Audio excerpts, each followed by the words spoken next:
Haideți, vă rog frumos, să ne ridicăm în picioare și dacă aveți Sfintele Scripturi la îndemână, vă rog frumos să le deschideți cu mine împreună în Cartea 2 Împărați, capitolul 22. Rugămintea pe care o am la dumneavoastră să mă îngăduiți în seara aceasta ca să citesc tot pasajul, tot capitolul acesta. Îl citesc doar printr-un simplu fapt pentru a ne introduce în tema aceasta și pentru a înțelege mai bine ce s-a întâmplat acolo și care va fi, să zic așa, mesajul din seara aceasta. De aceea vă rog să mă îngăduiți, o să citesc mai repede și ne rugăm în continuare pentru cuvântul lui Dumnezeu în duhurile noastre, ca Dumnezeu să dea lumină în seara aceasta, să ne dea înțelepciune, să ne dea înțelepciune ca să-L vestesc așa cum este acest cuvânt și în mod special nouă să-L primim și El să fie acela care să ne descopere voia Lui. După cuvântul acesta, după ce îl voi citi, o să rog pe fratele Mitică să ceară binecuvântarea lui Dumnezeu peste textul acesta citit, să se roage și pentru mine, pentru noi, să ne încredințeze în mâna lui Dumnezeu. 1 Împărați, capitolul 22. Au stat 3 ani liniștiți, fără să fie război în Siria și Israel. În anul al 3-lea, Iosafat, împăratul lui Iuda, s-a coborât la împăratul lui Israel. Împăratul lui Israel a zis slujitorilor săi: știți că Ramot din Galaad este al nostru și noi stăm fără grijă în loc să-l luăm înapoi din mâinile împăratului Siriei. Și a zis lui Iosafat: vrei să vii cu mine la luptă împotriva Ramotului din Galaad?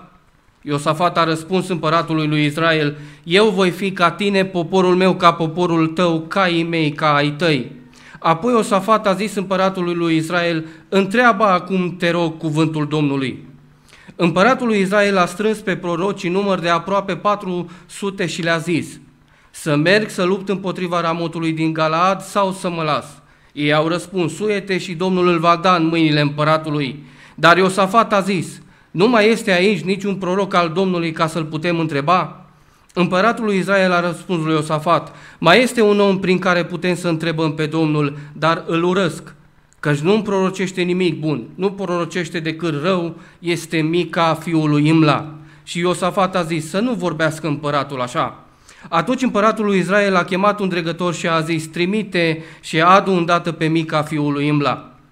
Împăratul lui Israel și Iosafat, împăratul lui Iuda, ședeau fiecare pe scaunul lui de domnie, îmbrăcați în hainele lor împărătești, în locul de intrare al porții Samariei, și toți prorocii proroceau înaintea lor. Zedechia, fiul lui Kenana, își făcuse niște coarne de fier și a zis: așa vorbește Domnul, cu coarnele aceștia vei bate pe sirieni până vei nimici. Și toți prorocii proroceau la fel, zicând: suie-te la Ramot din Galaad, că vei izbândi și Domnul îl va da în mâinile împăratului. Solul, care dusese să cheme pe Mica, i-a vorbit așa: iată că prorocii într-un gras prorocesc bine împăratului, să fie dar și cuvântul tău ca al fiecăruia din ei, veștește-i bine. Și Mica a răspuns: viu este Domnul că voi vesti ce îmi va spune Domnul. Când a ajuns la împărat, i-a zis: Mica, să mergem să luptăm împotriva Ramotului din Galaad sau să ne lăsăm? El a răspuns: suie-te că vei izbândi și Domnul îl va da în mâinile împăratului. Și împăratul i-a zis: de câte ori trebuie să te pun să jur că nu-mi vei spune decât adevărul în numele Domnului? Mica a răspuns: văd tot Israelul risipit pe munți ca niște oi care n-au păstor. Și Domnul zice: oamenii aceștia n-au stăpân, să se întoarcă fiecare acasă în pace. Împăratul lui Israel i-a zis lui Iosafat: nu ți-a spus că el nu prorocește nimic bun despre mine, ci prorocește numai rău? Și Mica a zis: ascultă dar cuvântul Domnului. Am văzut pe Domnul stând pe scaunul lui de domnie și toată oștirea cerului stând lângă el, la dreapta și la stânga lui. Și Domnul a zis: cine va amăgi pe Ahab ca să se suie la Ramot din Galaad și să piară acolo? Și au răspuns unul într-un fel, altul într-altul. Și un duh a venit și s-a înfățișat înaintea Domnului și a zis: eu îl voi amăgi. Domnul i-a zis: cum? Voi ieși, a răspuns el, și voi fi un duh de minciună în gura tuturor prorocilor lui. Și Domnul a zis: îl vei amăgi și îți vei ajunge ținta, ieși și fă așa. Și acum iată că Domnul a pus un duh de minciună în gura tuturor prorocilor tăi care sunt de față, dar Domnul a hotărât lucruri rele împotriva ta. Zedechia, împăratul lui Kenana, apropiindu-se, a lovit pe Mica peste obraj și i-a zis: pe unde a ieșit Duhul Domnului din mine ca să-ți vorbească? Mica a răspuns: vei vedea în ziua când vei umbla din odaie în odaie ca să te ascunzi. Împăratul lui Israel a zis: ia pe Mica, du la Amon, mai marele cetății și la Ioas, fiul împăratului, și să le spui, așa vorbește împăratul, puneți pe omul acesta în închisoare și răniți-l cu pâinea și cu apa întristării până când mă voi întoarce în pace. Și Mica a zis, dacă te vei întoarce în pace, Domnul n-a vorbit prin mine. Apoi a zis, auziți, popoare toate, până aici cuvântul lui Dumnezeu. Amin. Mulțumim lui Dumnezeu pentru seara aceasta și pentru harul acesta minunat în care ne aflăm din nou adunați în casa Lui, din nou strânși în jurul cuvântului lui Dumnezeu. Dăm slavă lui Dumnezeu pentru lucrul acesta și nu putem să zicem nimic altceva decât slavă Lui în vecii vecilor. Amin. Cu siguranță v-ați adus aminte de textul acesta, am mai predicat odată din el, dar timpul a fost înaintat și a trebuit să mă opresc doar la 2 subpuncte și m-am gândit că potrivit ar fi, m-am rugat înaintea lui Dumnezeu și m-am gândit că potrivit ar fi să continui cu mesajul acesta cu alte 2 puncte. Voi începe, doar voi trece fugitiv prin punctele, să facem o mică recapitulare ca să vă aduceți aminte, ca împreună să ne ducem aminte și apoi continuăm cu celelalte subpuncte. Am citit un text și cunoașteți cu siguranță evenimentele care s-au întâmplat aici, în care dintr-o dată 2 împărați ai lui Israel, împărăția de nord și împărăția de sud, Ahab și cu Iosafat se întâlnesc. Iosafat hotărăște să se ducă în vizită, erau și cuscri și se hotărăște acolo un plan. Spune cuvântul lui Dumnezeu că Ahab a pornit planul acesta. Și ca să înțelegem și tema la care vom discuta în seara aceasta, perspective cu privire la voia lui Dumnezeu. Și vom vedea că aici sunt 4 personaje și vom vedea 4 perspective diferite. Și să vedem, rugăm pe Duhul Sfânt al lui Dumnezeu să ne cerceteze ca să vedem noi ce perspectivă avem cu privire la voia lui Dumnezeu. Continuă textul și ne spune că Ahab a hotărât să pornească la luptă. Și prima perspectivă și perspectiva lui Ahab cu privire la voia lui Dumnezeu a fost una în care el a disprețuit-o. A fost dezinteresat cu privire la voia lui Dumnezeu.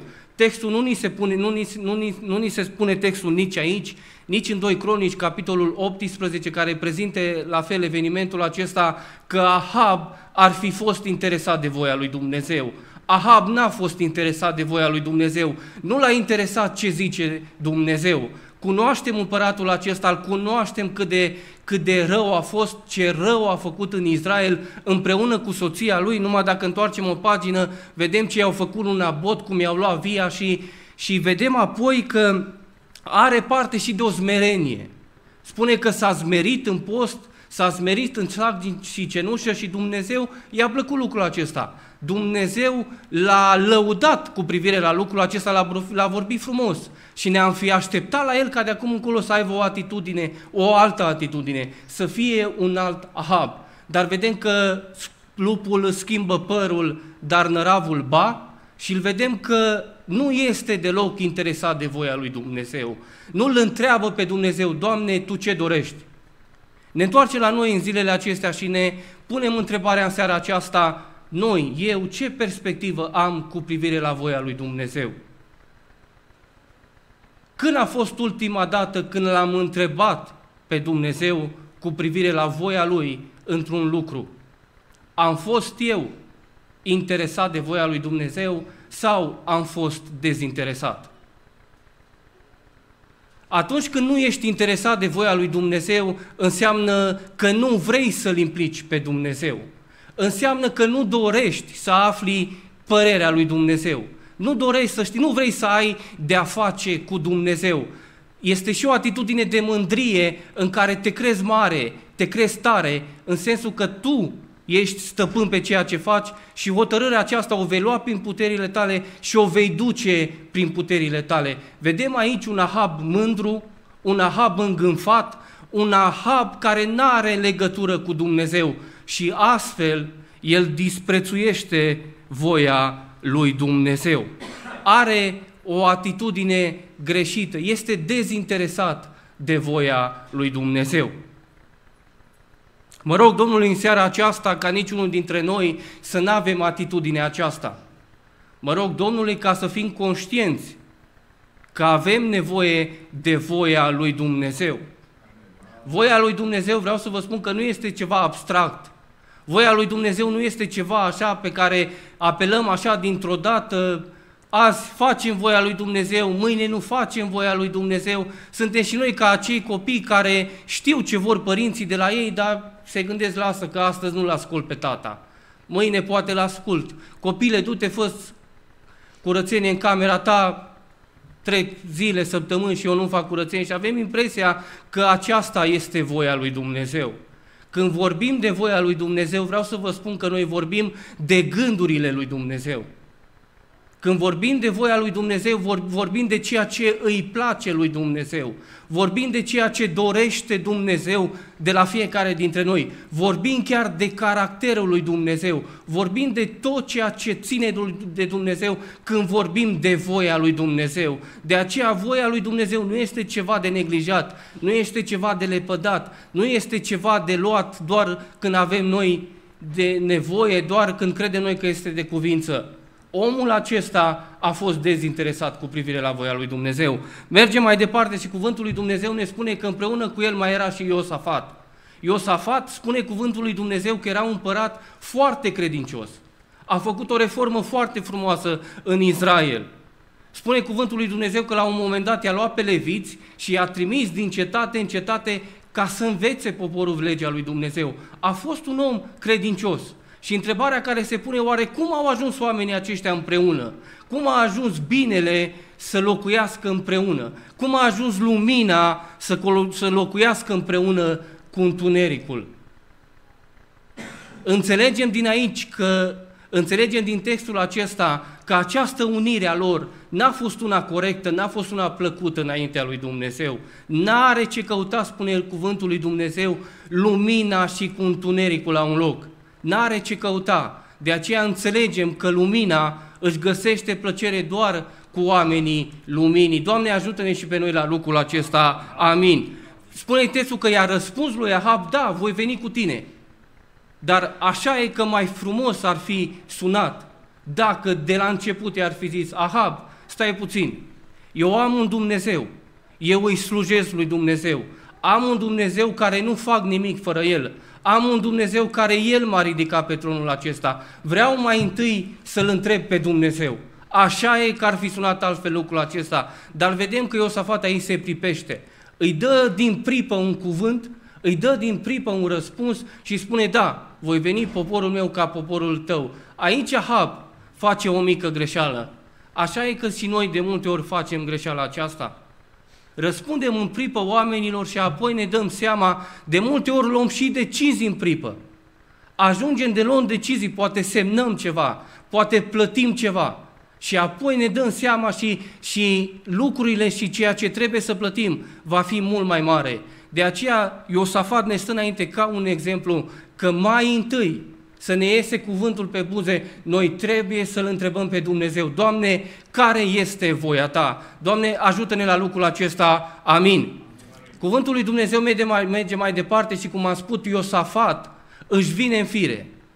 Și Iosafat îl întreabă la un moment dat pe Ahab și îi spune, auzi, hai să-L întrebăm și pe Domnul, hai să vedem ce spune și Domnul.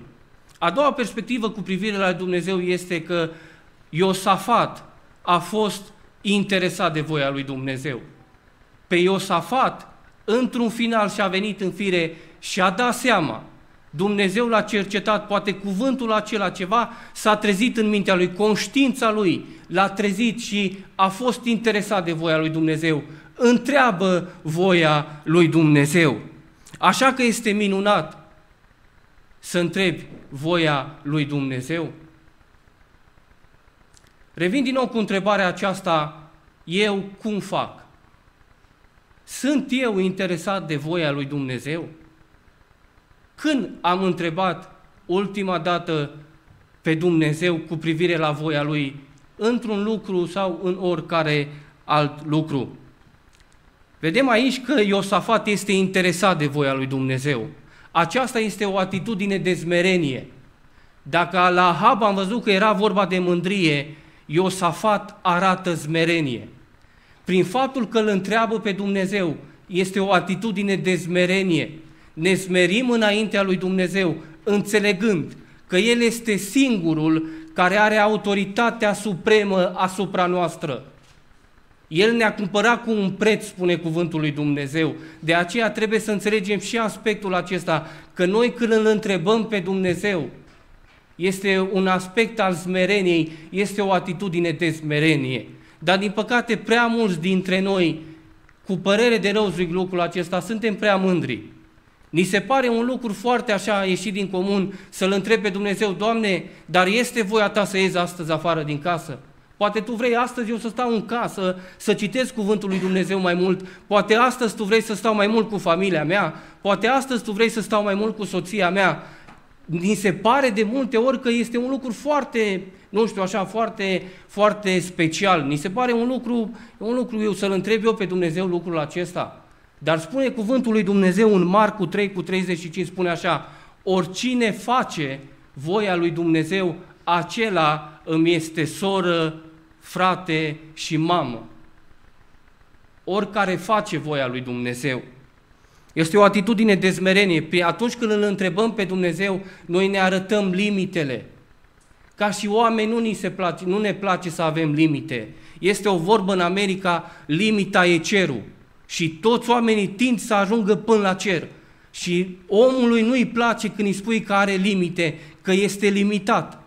Noi oamenii suntem limitați. Și atunci când îl întrebăm pe Dumnezeu, atunci când îi cerem, Doamne, spune-mi voia Ta, este o atitudine de umilință, o atitudine în care ne arătăm limitele și lucrul acesta tare îi place lui Dumnezeu. Tare îi place lui Dumnezeu.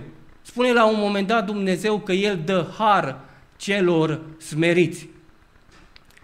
Iosafat a fost smerit. Am citit textul și cunoașteți pasajul în care se duce la luptă, continuă textul și spune, de la versetul 29, se duc la luptă, Ahab îl minte, îl pune ca el să rămână îmbrăcat în haine și când să fie omorât țipă. Și Dumnezeu, într-adevăr, împlinește cuvântul în dreptul lui. S-a spus și, s-a amintit și acum câteva minute, Dumnezeu dă har celor smeriți. Și Iosafat are parte de mult har. Când să fie pe punctul să fie omorât, să fie străpuns, spune cuvântul că Dumnezeu l-a auzit, a intervenit și l-a scăpat. De ce? Că Iosafat a avut o atitudine de smerenie. Dacă Ahab a avut o atitudine de mândrie, a fost dezinteresat, Iosafat a fost interesat de voia lui Dumnezeu. Dacă îmi place ceva și unde mi-aș dori, dacă mi-aș dori să cresc într-o biserică, să pot să fac parte dintr-o biserică, biserica din care mi-ar plăcea să fiu parte este în capitolul 13, în Faptele Apostolilor, capitolul 13, biserica din Antiohia. Acolo, în capitolul 13, ne face cuvântul, ne relatează un episod în care spune că în biserica aceea erau mulți proroși și învățători. Și în timp ce ei stăteau în post și în rugăciune, spune cuvântul lui Dumnezeu că le-a vorbit ca să pună deoparte pe Barnaba și pe Saul. Și când au auzit lucrul acesta, cuvântul continuă și spune astfel de la versetul 3, pe când slujeau Domnului în post și rugăciune, versetul de apus, versetul 3, atunci după ce au postit, deci au postit odată, Duhul Sfânt le-a vorbit care este voia lui Dumnezeu, dar ca să fie și mai siguri, au mai postit odată. Nu au luat un lucru, lasă că ne-a vorbit odată, îl luăm așa ușor, gata, îl luăm. Spune cuvântul lui Dumnezeu că au mai postit odată, Duhul Sfânt le-a spus și apoi și-au pus mâinile peste ei și le-a dat drumul. În biserica aceasta nu predica oricine. În biserica aceasta nu își permitea oricine să vorbească. Mai întâi erau selectați, mai întâi erau puși, erau verificați. Acolo erau oameni care cercetau Scriptura, acolo erau oameni din cuvântul lui Dumnezeu. Dacă îmi dorești ceva pentru noi, ca și biserică, să fim ca biserica aceasta, să fim oameni care nu luăm lucrurile așa ușor de apucat, în care de 2-3 ori putem să-L întrebăm pe Dumnezeu. Avem un Dumnezeu care nu se supără atunci când îl întrebăm. Avem exemplul acesta lui Avram. Și a permis Avram la un moment dat să-i spună lui Dumnezeu de la 50 de oameni, a ajuns cu el până la 10 oameni. Dumnezeu nu i-a spus, Avram, dar nu ți-e rușine. Cum îți permiți? Și Dumnezeu stă de vorbă cu Avram. Dumnezeu vorbește cu Avram, pentru că avem un Dumnezeu căruia îi place să stea de vorbă cu noi, își dorește să discute cu noi, îi arde inima după noi. Ne-a creat pe fiecare dintre noi ca să stea de vorbă cu noi. Și a creat lumea aceasta nu ca să ne arunce așa într-un văi al lumii aceștia și să aibă părtășie cu noi. Am pierdut părtășia aceasta în Eden, dar slavă lui Dumnezeu că am recăpătat-o. Am primit părtășia aceasta și Dumnezeu dorește să vorbească cu noi, dorește să-L întrebăm, dorește să stăm de vorbă cu El. Doamne, ajută-ne să fim ca o biserică ca aceasta. Amin. Continuă cuvântul lui Dumnezeu și ne spune că Iosafat a fost interesat de voia lui Dumnezeu, dar nu a ascultat voia lui Dumnezeu. Este un lucru minunat să cauți voia lui Dumnezeu, să o afli, dar când a aflat-o, spune cuvântul lui Dumnezeu că nu a ascultat-o. A mers înainte la război. Când Mica i-a spus ce se va întâmpla, când Mica i-a spus că prorocii au fost înșelați de un duh de minciună, el nu l-a ascultat. El nu l-a ascultat și s-a dus la război. Este un lucru minunat să cauți voia lui Dumnezeu, dar și mai minunat lucru este să asculți de voia lui Dumnezeu. Ascult eu de voia lui Dumnezeu, chiar și atunci când nu-mi convine, chiar și atunci când nu-mi place. Caut voia lui Dumnezeu, îl rog pe Dumnezeu, Dumnezeu mi-o arată, dar întrebarea care se pune, o ascult? Cum am spus prima dată, când vorbim de voia lui Dumnezeu, tindem să credem așa că cu privire la voia lui Dumnezeu, Dumnezeu este ca în glumeț. Dumnezeu glumește, dar vreau să vă spun că cu privire la voia lui Dumnezeu, Dumnezeu este foarte serios, este foarte aspru. Este un Dumnezeu care nu se joacă cu voia lui. Vedem exemplul acesta în familia lui Eli. Îl avertizează odată pe Eli și îi spune, ai grijă, copiii tăi, uite ce fac. Tu îi cinstești mai mult pe ei decât pe mine. Îi mai spune ultima dată prin Samuel, îl trezește noaptea pe Samuel și îi spune că astăzi s-a dat în sentința și Eli va fi ras de pe pământul acesta împreună cu copiii săi. Și nu mai trece mult și Dumnezeu îl omoară pe Eli.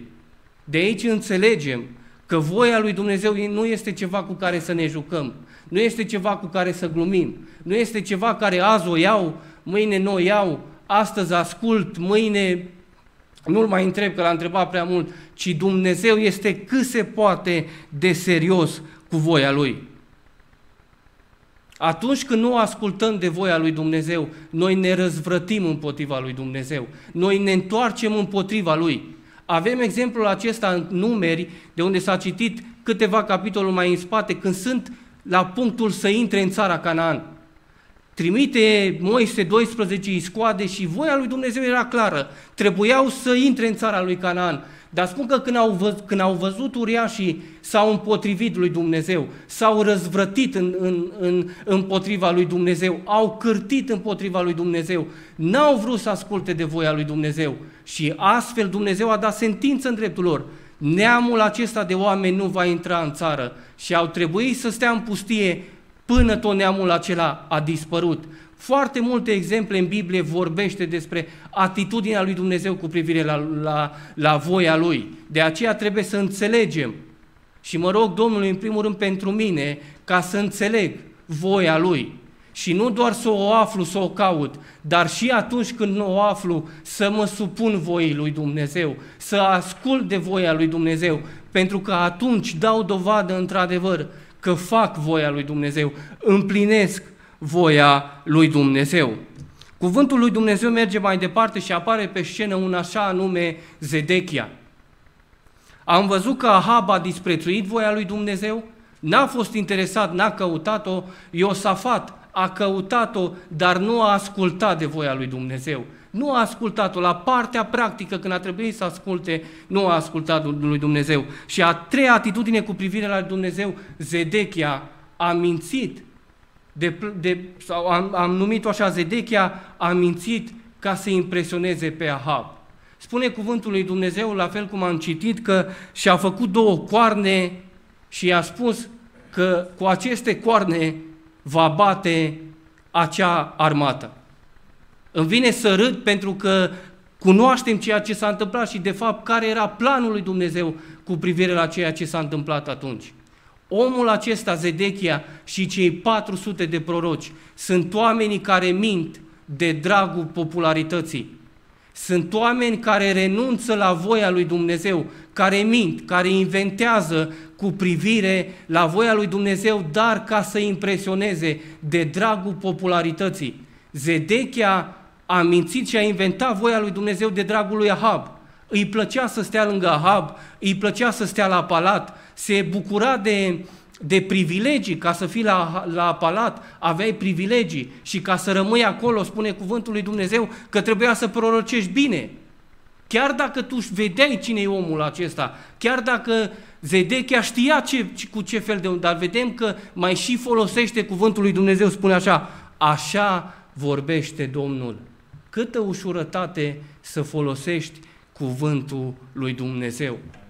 Așa e că ați întâlnit oameni de genul acesta, care de dragul popularității, de dragul oamenilor, ca să nu se supere nu știu care, ca să nu se supere biserica, ca să nu se supere frații, lasă că inventeze o ceva. Luăm texte scoase din context, le facem noi acolo un mănunchi, așa de texte scoase din context, venim cu ele și le băgăm la frați și frații, fratele a vorbit de la Domnul într-adevăr. Oameni care de dragul popularității, oameni care să facă pe plac oamenilor, inventează voia lui Dumnezeu. O scot de la ei, inventează, fac ceva, face cum a făcut omul acesta care inventează, a mințit de dragul popularității. Mai avem un exemplu în Scriptură care a făcut la fel și anume Saul, primul împărat al lui Israel. Spune cuvântul lui Dumnezeu acolo că Dumnezeu l-a trimis să nimicească o cetate și a spus să nimicească tot, să nu oprească nimic. Și continuă cuvântul lui Dumnezeu în 1 Samuel, capitolul 15 și spune așa: când Samuel vine și îl confruntă, Saul nu dă vina pe el, Saul dă vina pe popor și spune că poporul m-a obligat să fac lucrul acesta. Dar versetul 9 din capitolul 15 spune că Saul și poporul. Acum eu vă întreb pe dumneavoastră și mă întreb și pe mine, cui a dat Dumnezeu autoritatea să conducă, lui sau poporului? Cine avea putere peste popor? Hotăra poporul sau hotăra Saul? Dacă Saul voia ca totul să fie nimicit, oare nu putea? Era la început, trebuia să-și facă un nume, trebuia să aibă oameni pe lângă el, așa că ne socotește voia lui Dumnezeu, dă cu ea deoparte și ascultă ce zice poporul. De dragul poporului ne socotește voia lui Dumnezeu. Dar încă un exemplu în care Dumnezeu nu se joacă. Și până aici s-a fost, nu vei mai fi împărat al lui Israel. Mă rog Domnului ca să avem înțelepciune și în privința aceasta. Dacă mă rog pentru ceva, mă rog că pentru cei care în mod special ne ridicăm în picioare, când folosim cuvântul acesta, așa vorbește Domnul, să ne cutremurăm. Înainte să vorbim, să ne gândim ce vorbim. Cea mai mare tragedie este omul care minte cu privire la voia lui Dumnezeu. Cea mai mare tragedie este să te contrazică Biblia, să te contrazică cuvântul lui Dumnezeu, să-ți dai seama că ce ai spus n-a fost în conformitate cu voia lui Dumnezeu. Zedechia a mințit cu privire la voia lui Dumnezeu și în final apare pe scenă și Mica, omul căruia Dumnezeu i-a descoperit voia. Mica a fost omul căruia Dumnezeu i-a descoperit voia. Ne spune versetul 9 că Ahab, când Iosafat l-a îndemnat să mai caute pe cineva, spune că a trimis să-l aducă. Avea lângă el 400 de proroci care îi proroceau numai bine, dar singurul din popor, singurul care avea voia, care știa voia lui Dumnezeu, era acasă. Era singur, nu era popular, nu era la împărat, era acasă, era singur. Ce imagine! Oare lucrul acesta nu ne dă de gândit? Ce oameni ne place să avem lângă noi? Ne plac oamenii care ne vorbesc de bine, ne prorocesc bine, dar într-adevăr ne mint? Sau ne plac oamenii care într-adevăr ne spun adevărul, chiar dacă azi doare, dar îmi dau seama că fratele respectiv îmi vrea binele, chiar dacă mă doare, chiar dacă nu-mi convine, chiar dacă astăzi mă simt umilit, mă duc acasă și îmi dau seama că fratele mă iubește atât de mult că nu mă lasă. Oamenii aceștia care erau lângă Ahab nu-l iubeau, dar Mica era acasă. Mica era acasă, spune cuvântul lui Dumnezeu, și era singurul care a știut voia lui Dumnezeu. Mica n-a fost chemat la palat. Mica nu făcea parte din prorocii lui Ahab. De ce? Că ăsta prorocea numai rău. Ăsta spune adevărul. Ăsta nu-și permite ca să mintă. Ăsta nu-și permite ca să se joace cu voia lui Dumnezeu. Lasă-l acasă. Lasă-l acasă că ăsta prorocește numai rău. Dacă ești în seara aceasta aici și te simți dat deoparte, dacă ai plătit vreun preț, că ai spus adevărul, slăvit să fie Domnul. Dumnezeu se odihnește peste oamenii aceștia. M-a întărit foarte mult cuvântul acesta când l-am descoperit, când mi-am dat seama, când Dumnezeu mi-a vorbit într-un mod tainic. Mica era acasă, era singur, dar era singurul care știa voia lui Dumnezeu. Dar cuvântul continuă și spune, Mica nu doar că a știut cuvântul lui Dumnezeu, dar a avut curajul să și-l spună voia lui Dumnezeu. Una este să cunoști voia lui Dumnezeu și să o ții pentru tine. Sunt mulți oameni de genul acesta care știu ce trebuie să faci, știu cum trebuie să trăiești, dar o țin pentru ei.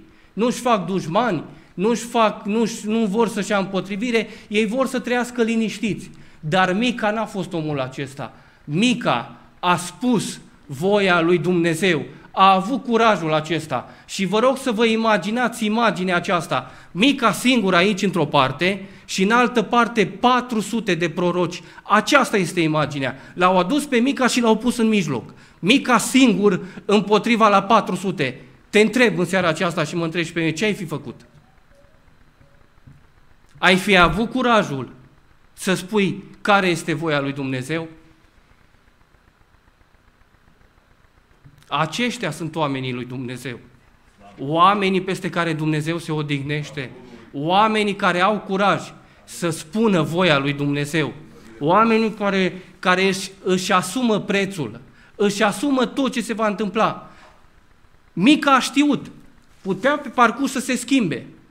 I-am prorocit de 2-3 ori, văd că mă lasă acasă, văd că nu mai mă pune la predică, lasă că următoarea predică voi predica bine, voi predica de dragul poporului, toți mă vor aplauda când mă voi ridica. Mica n-a făcut așa. Mica a continuat să-i spună voia lui Dumnezeu. Chiar dacă lui Ahab nu i-a plăcut, Mica a continuat să spună voia lui Dumnezeu. Mă rog Domnului ca să facă din noi oameni care spun voia lui Dumnezeu. Oameni care au curajul acesta, indiferent cât de mare este prețul, indiferent ce se va întâmpla, contează ce zice Domnul. Contează cel mai mult în viața aceasta ce zice Domnul. Pentru Mica asta a contat. Și în final, Mica nu doar că a știut voia lui Dumnezeu, nu doar că a spus-o, dar a fost gata să plătească și prețul. Spune cuvântul lui Dumnezeu că a primit și o palmă în ziua aceea și nu după mult timp a fost dus și aruncat în temniță. De dragul voii lui Dumnezeu, de dragul voii lui Dumnezeu, a fost gata să plătească prețul. Sunt eu gata să sufăr de dragul lui Hristos? Într-o vreme ca aceasta mai sufăr ceva pentru voia lui Dumnezeu. Sunt gata să plătesc prețul chemării. Este un preț. Cum am spus, trăim într-o vreme popularității. Se caută frații care vorbesc bine, care vorbesc pe plac, care dau citate din acestea motivaționale, devoționale, frați care doar încurajează. Se caută oameni din acestea, sunt foarte populari. Ești gata să plătești prețul pentru voia lui Dumnezeu? Vedem ce se întâmplă în jurul nostru. Vedem încotro o ia lumea. Vedem cum lumea cu galopare intră în bisericile noastre. Și într-o vreme ca aceasta, trebuie Dumnezeu să facă oameni din noi care sunt gata să plătească prețul, care sunt gata să sufere.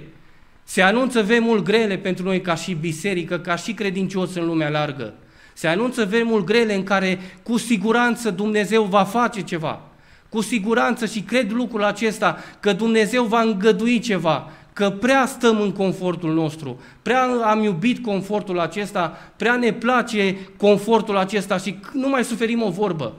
Nu mai suferim o vorbă. Dacă îi spui ceva unui frate, pleacă. Ți-e frică, trebuie să stai cumva înaintea lui Dumnezeu, să faci cumva să nu te audă nimeni când îl mustri și cât de frumos că se supără și pleacă. De ce? Pentru că nu mai e gata să se mai sufere de dragul lui Hristos. Nu mai există Duhul acesta care era în oamenii lui Dumnezeu. Și închei cu exemplul acesta al lui Ștefan. Ștefan a fost omul care a murit pentru Dumnezeu, pentru că el n-a fost omul care de dragul oamenilor le-a vorbit frumos.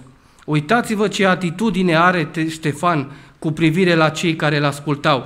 Uitați-vă ce audiență avea Ștefan când le vorbea. Faptele Apostolilor, capitolul 7, Faptele Apostolilor, capitolul 8. Uitați ce le spune: oameni tari la cerbice, netrăiați împrejur cu inima și cu urechile, voi totdeauna vă împotriviți Duhului Sfânt, cum au făcut și părinții voștri. Ce curaj pe omul acesta, ce Duh era în el, în care nu s-a temut ca să spună lucrurilor pe nume. Știa ce îi vor face, cred lucrul acesta, că era conștient că deja spune că își cârneau din dinți când îl auzeau cum vorbește. Deja se încintaseră spiritele și nu după mult timp. Poporul îl omoară, dar vedem un lucru atât de minunat. Are luminarea asta de la Dumnezeu și se uită în sus. Și ce vede? Pe Fiul lui Dumnezeu stând în picioare. Până atunci îl vedem pe Iisus Hristos, este prezentat în Scriptură stând jos la dreapta lui Dumnezeu. Dar când Ștefan este gata să moară, Dumnezeu se ridică în picioare. Așa îl întâmpină Dumnezeu pe omul care suferă de dragul lui. Oameni care sunt gata să plătească prețul. Mă rog lui Dumnezeu pentru noi să ne conștientizeze de lucrul acesta. Să ne conștientizeze că voia lui Dumnezeu nu este ceva de apucat. Nu este ceva cu care putem să glumim, azi o iau, mâine nu o iau, ci voia lui Dumnezeu. Îi mulțumim că ne-o arată, îi mulțumim că avem curajul să o spunem și îi mulțumim că avem curajul să o facem. Doamne, îți mulțumim pentru lucrul acesta. Amin. Până aici cuvântul lui Dumnezeu.